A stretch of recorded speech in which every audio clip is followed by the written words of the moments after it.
morning, people. Just got out of work. Topic of the video today, sorry I was off YouTube for a while. Paccar engine, Paccar product. Pro and cons on the engine. And you see I've recorded quite a few videos regarding. For me, it's a learning process. I work for UPS. We do have quite a few CNGs and quite a few Paccars. I don't know where to start and how to start. Some of people's gonna be like, they are junk. I agree, but the options what we have: Detroit, which is Mercedes; Volvo; Mack, which is Volvo; and then we have a Paccar, which is a Duff; and then we have a Cummins, were made in China. That's all we have.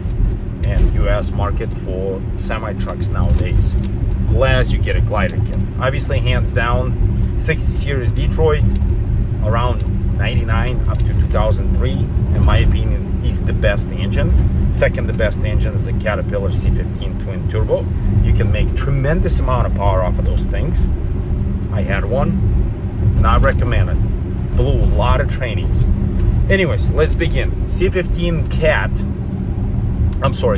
Paccar, which is Duff engine. It's been offered to us in Kenworth and Peterbilt. They are standard engine now to come from factory, unless you want to order with Cummins, then it's extra upgrade. Overall, it's just my opinion, they are not bad engine for the hard parts. What I mean by the hard parts, it's pistons, crankshaft, block. They don't seem like they have a tremendous amount of catastrophic failing. Smaller Paccars, they do have a problem, but you got to remember that was made by Cummins. And what I'm talking about, MX-13. The problem, well, let's continue with a few with the pros on it.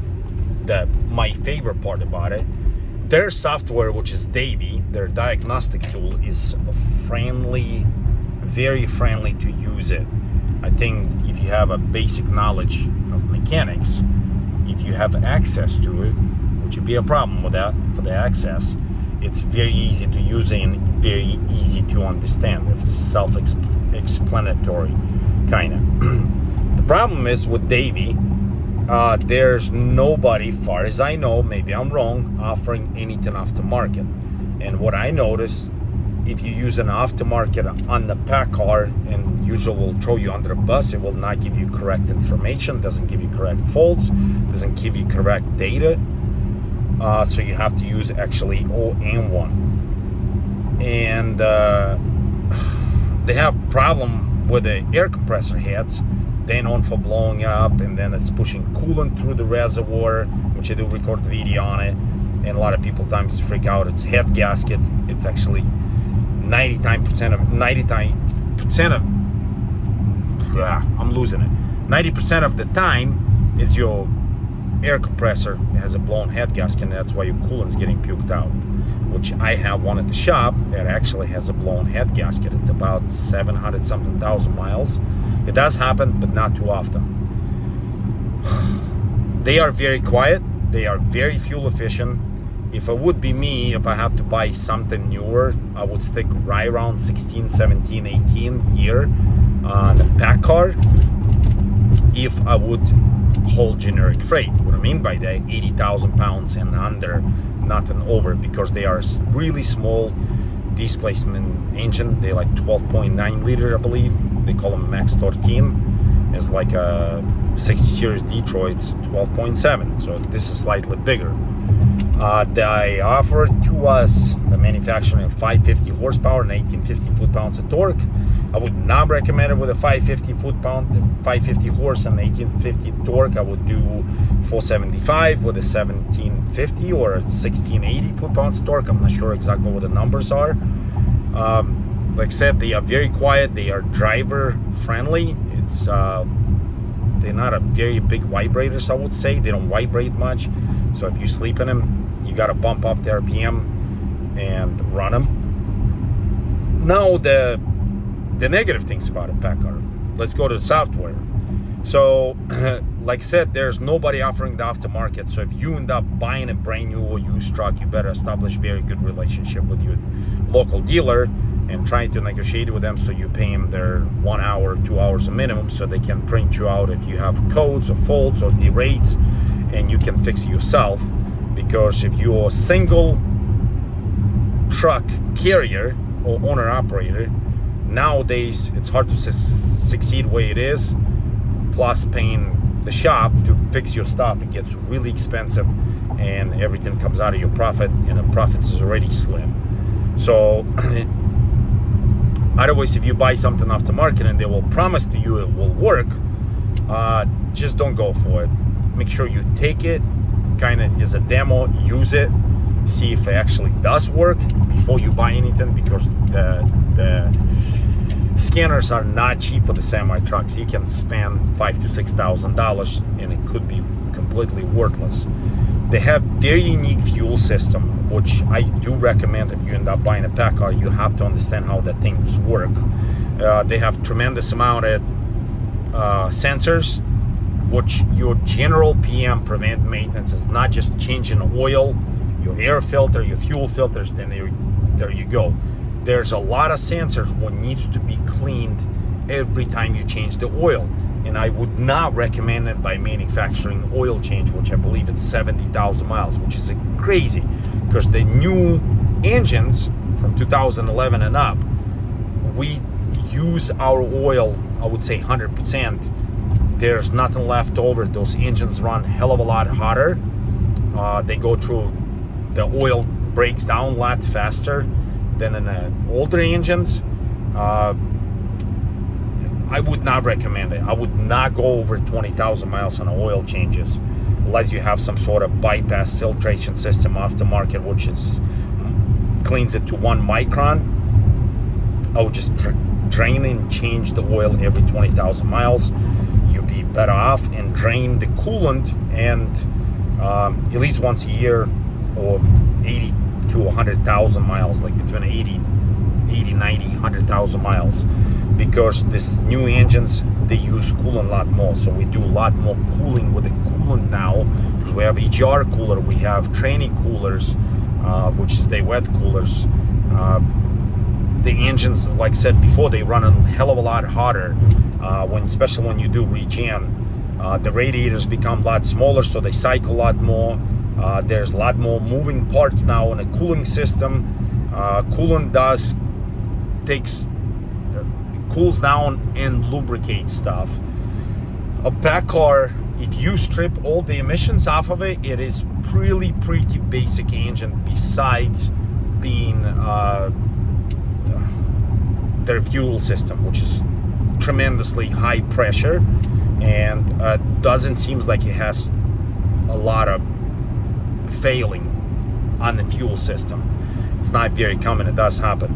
Longevity of the engine, the farthest one I seen, the win is 1,200,000, which we have one in work. It's actually a mileage truck, so it drives down, up and forth down the interstate.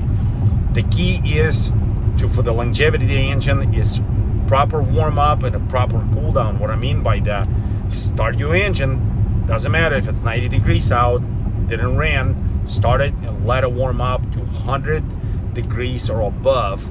And then the same thing, you need to let it cool down. If you have a fan override, turn the fan on, bump up the RPMs.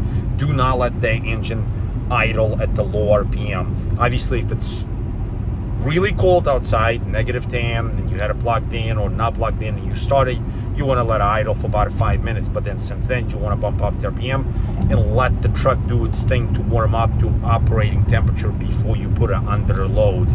I think that's, maybe I'm wrong, but everything I own in the heavy equipment and the trucks, I always ran the truck for as long as I could at the high RPM, let it idle to get an operating temperature before and put it under load. I think it's a very good practice. I said about the sensors, they needs to be clean. Anything on the intake manifold side, which we recirculating exhaust back, so they have tendency to plug up with a tremendous amount of carbon. There's a EGR differential pressure sensor ports, which needs to be clean. They are very tiny, they do get plugged up, I would do that every 20 to 40,000 miles, every other time you're changing your oil. And they are not leakers. They don't have a problem with tremendous amount of oil leaks. I would recommend a runner overhead on them every 100 to 150,000 miles, and stick with one oil. Don't jump from oil to go from Mobil to Rotella to something else, whatever. Stick to one oil. And if you bought the truck used, make sure you ask the previous owner, if you bought it from a dealer, trying to do oil sample on it and see what kind of oil at least they give you. Hopefully they can come up with the information. I would stick with the same oil. Do not change the oils on it because they have different TBNs on it, different additive packages. The engine is really tight tolerance. Everything's much tighter, and you don't want to change the silicons on it and TBNs or whatever in oil on the additive side of it. What else? The coolant.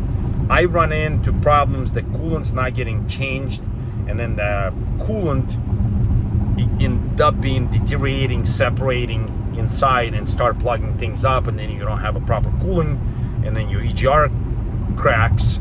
EGR cooler gets cracked. Your turbo gets cooled down by a coolant nowadays too, because there has quite a few sensors. They don't have tremendous amount of problem with the DPF. I know Cummins had, I cannot speak of Detroit, but the Cummins had problem, or they still do, with the DPF. Paccar really not known for having problem with DPFs at all. There's a PM sensor, was a particular matter sensors. I would do recommend to keep one under the bunk, and some sort of code reader. Not very expensive, but be prepared. Like I said before, it's probably not going to give you proper information, but at least give you some sort of clue what can be wrong with it.